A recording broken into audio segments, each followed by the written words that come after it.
Hi everyone! I have a question for you. Have you ever wondered where colors came from a long time ago? Before crayons and paints?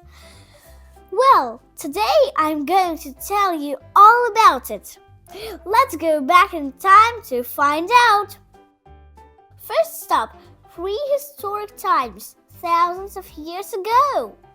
Back then, people didn't have paint stores. They had to make their own colors using what they found around them. They crushed red rocks called ochre to make paint. They mixed it with water and even animal fat to make it stick to cave walls. And for black, they burned sticks to make charcoal. Can you imagine making all your art supplies from scratch? Next stop, ancient Egypt. The Egyptians loved colors, especially blue.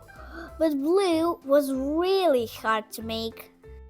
They used a rock called lapis lazuli.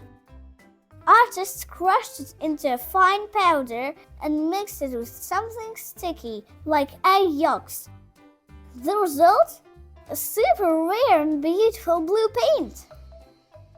Now, here's something really wild. Did you know ancient people made colors out of bugs and snails? That sounds weird, right? They crushed tiny bugs called cochineal to make a bright red dye. And for purple, they used snails. But here's the thing. It took thousands of snails to make just a little dye. That's why purple was called the color of royalty. Only kings and queens could afford it. Colors didn't just come from rocks and animals. Ancient people also used plants. In India, they boiled indigo plants to make a deep blue dye. So, that's the story of how the people made colors a long time ago. Rocks, bugs, snails, and plants. They turned everyday things into beautiful art. Next time you grab a crayon or marker, think about how much work it used to take to make just one color. Keep exploring and see you next time.